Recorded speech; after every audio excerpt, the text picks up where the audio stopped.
En Chagall, un grito de libertad, ofrecemos una nueva lectura de este gran artista faro del siglo XX, ¿no?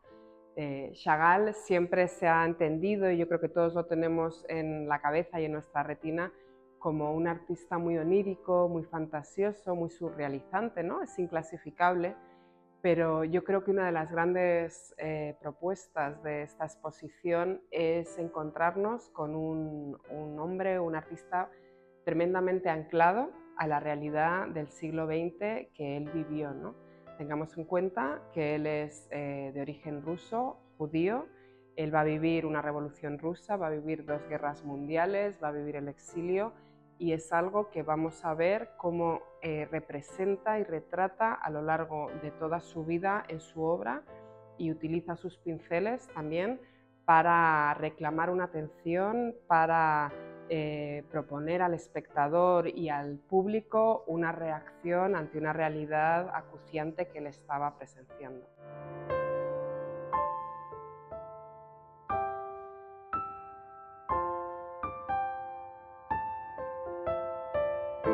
Yo en esta sala que se puede ver aquí querría pararme y apuntar a la que tenemos al fondo, que es el Violinista Verde.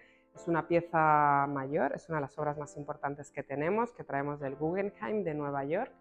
Y sobre todo la apunto no solo por la importancia y la belleza de la obra, sino también porque las comisarias, que es Meret Meyer, que es una de las nietas del pintor, y Ambre Gauthier, que es la directora de los archivos de Marc e Ida Chagall y la directora del catálogo Razonado, apuntaban, ¿no? Y señalaban la importancia de esta relectura del artista, porque esa pieza la hemos visto tantas veces, la hemos visto relacionada con el teatro judío, y aquí se señala, es una obra que hace en el año 23, que es cuando ya ha sucedido el Putsch de Múnich, cuando se intenta el golpe de Estado de Hitler.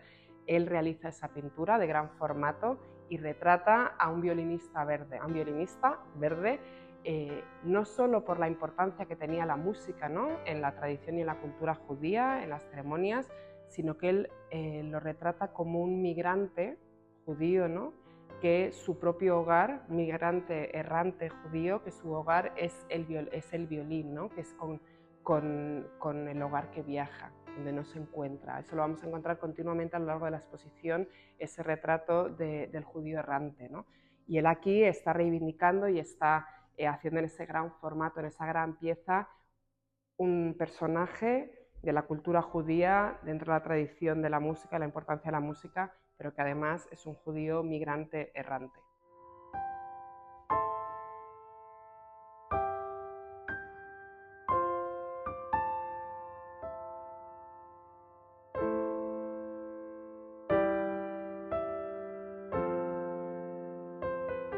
Bueno, en esta sala que tengo a mi espalda ya nos encontramos con la obra que él realiza en los años 30, a partir de ya la llegada al poder de Hitler. Ya es una denuncia mucho más acuciante que él está haciendo, ¿no?, desde ese riesgo que en los años 30 él veía que se estaba sufriendo en Europa. Y luego también nos encontramos inmediatamente aquí detrás de mí están las obras que él ya realiza iniciada en la guerra, ¿no? Son obras mucho más violentas, lo podemos decir así, retrata la guerra directamente, retrata el incendio, y también nos encontramos a mi espalda con una obra que hace con el 20 aniversario de la Revolución Rusa, ¿no? Revolución Rusa que de alguna forma nos hemos encontrado en el inicio de la exposición, ¿no?, en los años, bueno, es el año 17, pero nos la hemos encontrado y vemos una diferencia, ¿no? Al inicio de la exposición vemos esa esperanza que generaba desde luego a la comunidad judía, que cambia de estatus en Rusia, ¿no?, ya se reconoce como ciudadano, pero también una esperanza enorme que generaba en los artistas, ¿no?, que suponía una posibilidad de transformación social a través de las artes. En la pieza que tengo a mi espalda vemos 20 años más tarde y vemos una concepción ya diferente de esa revolución. Vemos que la composición tiene dos partes, ¿no? Muchas veces en Chagall hay una línea que divide la composición. Vemos en la parte más roja, ahí están los revolucionarios que toman las banderas y toman las armas, ¿no? Tienen que estar muy agrupados, pero con un movimiento y un colorido, y agrupa las figuras con una sensación de guerra. o sea, que se está yendo hacia la guerra, y vemos por otro lado, en el otro extremo del cuadro, la comunidad de artistas, músicos, pintores, que son quienes reclaman la libertad, quienes reclaman la creatividad, y nos encontramos en el centro con un Lenin que hace casi el equilibrio haciendo el pino, ¿no? Es una pieza que a Chagall nunca le acabó de satisfacer.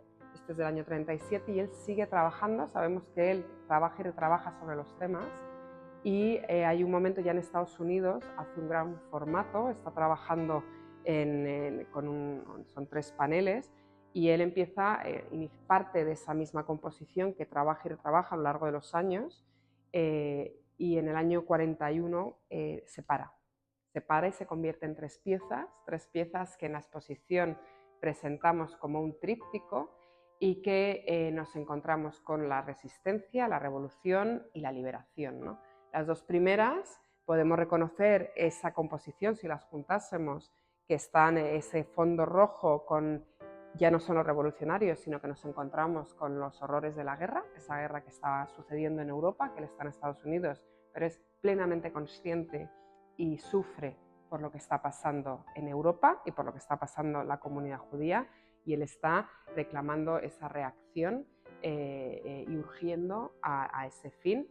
Y nos encontramos también con la pieza de la liberación, con esos fondos amarillos, que él termina en los años 50, en el 52, que ya termina la guerra, ya transmite otro espíritu, ¿no? Otra sensación más de esperanza, más de paz, porque ya se ha alcanzado. Nos encontramos en todas estas obras la iconografía y la figura del crucificado, ¿no? Ya lo llevaba tiempo pintando, es un personaje, lo podemos llamar así, entre los otros que retrata Chagall, pero durante los años de la guerra va a ser casi un elemento que usa continuamente para reclamar. Por un lado es un Cristo claramente judío, porque tiene el talit, o sea, es un Cristo reconocido judío, y también lo retrata en ocasiones como salvador de los judíos, ¿no? Hay una pieza que es fantástica, que ya la hace terminada la guerra, se llama El Éxodo, de un Cristo amarillo con una multitud de figuras que están en ese éxodo, que el link a la realidad del momento es que ya se habían visto esas fotografías de los campos de concentración. Entonces ahí vemos esa referencia que él está haciendo, ¿no? Estos Cristos está uniendo las 2 iconografías, la iconografía judía y la iconografía cristiana, por otro lado, que es algo que Chagall hace en muchos momentos en los que está tratando, interpretando temas religiosos, ¿no? También como las ilustraciones de la Biblia, siempre de alguna forma está mezclando iconografías de las 2 religiones y crea una nueva iconografía propia.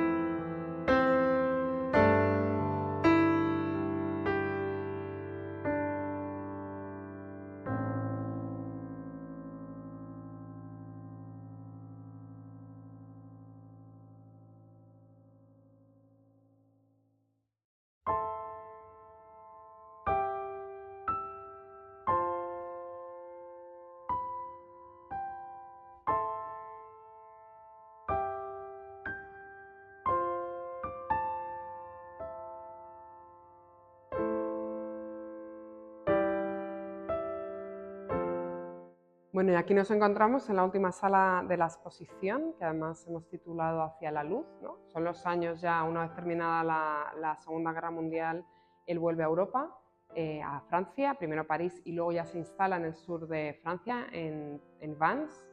Y aquí la intención de las comisarias era poner de relieve la labor que hizo y el mensaje que quiso transmitir también Chagall a lo largo de los proyectos en los que colaboró monumentales, de transmitir a través de su obra un mensaje de esperanza y de paz universal, ¿no? Entonces, en esta sala incluimos varios bocetos de estos bocetos de vidrieras, mucho, ¿no? Como está en Al-Aqsa en Jerusalén, tenemos también la cúpula de la ONU, tenemos otras vidrieras que es Sarreburgo en Francia. Entonces, aquí lo que vemos como él, aparte que son unos años muy creativos, de una creatividad muy vibrante, que él empieza además a trabajar mucho el collage, maravilloso, que vemos, trabaja la cerámica, trabaja la escultura. Sobre todo también podemos ver en ese avance, en esa creatividad artística, cómo a través de los colores, él, pensando que está concibiendo para vidrieras, cómo él está buscando que esa luz que entra a través del vidrio, a través de los colores, están transmitiendo a quien entra en esos espacios una sensación de luz y de esperanza, ¿no? También a través de los temas que elige, pero bueno, aquí lo que querían transmitir las comisarias sin duda era cómo, una vez terminada la contienda, él también asume un papel de mensajero casi, ¿no? De la paz. Y bueno, pues aquí estamos terminando esta presentación, la exposición, que me alegra poder decir que está teniendo mucho éxito del público, y va a estar en Madrid hasta el 5 de mayo.